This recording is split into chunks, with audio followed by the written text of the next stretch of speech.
दोस्तों, एक कसाई था, नाम था सदना।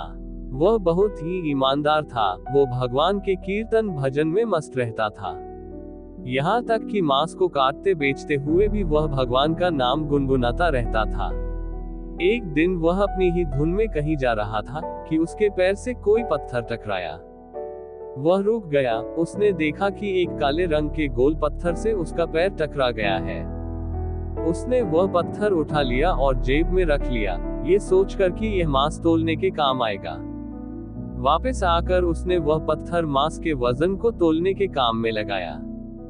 कुछ ही दिनों में उसने समझ लिया कि यह कोई साधारण पत्थर नहीं है। जितना वजन उसको तोलना होता, पत्थर उतने वजन का ही हो जाता है। धीरे धीरे यह बात फैलने लगी कि सदना कसाई के पास वजन करने वाला पत्थर है। वह जितना चाहता है, पत्थर उतना ही तोल देता है।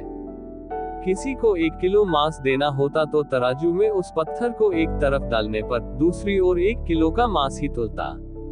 अगर किसी को 2 किलो चाहिए हो तो वह पत्थर 2 किलो के भार जितना भारी हो जाता। इस चमत्कार के कारण उसके यहाँ लोगों की भीड़ जुटने लगी।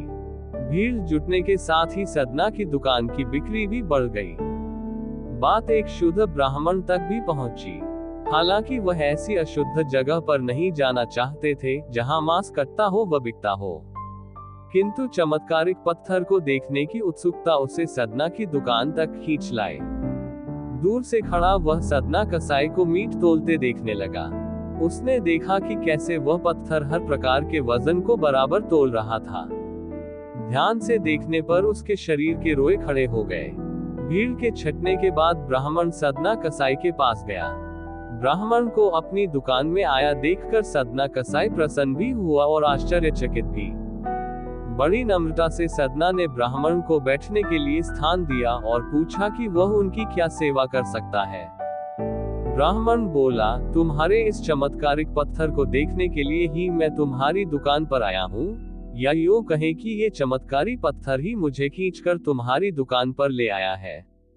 बातों ही बातों में उन्होंने सदना कसाई को बताया कि जिसे पत्थर समझकर वो मांस तोल रहा है, वास्तव में वो शालिग्राम जी हैं, जो कि भगवान का स्वरूप होता है। शालिग्राम जी को इस तरह गले कटे मांस के बीच में रखना व उनसे मांस तोलना बहुत बड़ा पाप है। सदना बड़ी ही सरल प्रकृति का भक्त था। ब्राह्मण की बात सुनकर उसे लगा कि अनजाने में मैं तो बहुत बड़ा पाप कर रहा हूँ। अनुनय विनय करके सदना ने वह शालिग्राम पत्थर उन ब्राह्मण को दे दिया और कहा कि आप तो ब्राह्मण हैं, अतः आप ही इनकी सेवा परिचर्या करके इन्हें प्रसन्न करें। मेरे योग्य कुछ सेवा हो तो मुझे अवश्य बताएं। ब्राह्मण उस शालिग्राम शिला को बहुत सम्मान से घर ले आए। घर आकर उन्होंने श्री शालिग्राम को स्नान करवाया, पंचामृत से अभिषेक किया व पूजा अर्चना आरंभ कर दी। कुछ दिन ही बीते थे कि उन ब्राह्मण के स्वप्न में श्री शालिग्राम जी आए व कहा, हे ब्राह्मण, मैं तुम्हारी सेवाओं से प्रसन्न हूँ, किंतु तुम मुझे उसी कसाई के पास छोड़ आओ। स्वप्न में ही ब्राह्मण ने कारण पूछा तो उत्तर मिला कि तुम मेरी अर्चना पूजा करते हो, मुझे अच्छा लगता है, परंतु जो भक्त मेरे नाम का गुणगान कीर्तन करते रहते हैं, उनको मैं अपने आप को भी बेच देता हूँ। सदना तुम्हारी तरह मेरा अर्चन नहीं करता है, परंतु वह हर समय मेरा नाम गुनगुनाता रहता है, जो कि मुझे अच्छा लगता है, इसलिए तो मैं उसके पास गया था। ब्राह्मण अगले दिन ही सदना कसाई के पास गया व उनको प्रणाम करके सारी बात बताई व श्री शालिग्राम जी को उन्हें सौंप दिया। ब्राह्मण की बात सुनकर सदना कसाई की आंखों में आंसू आ गए।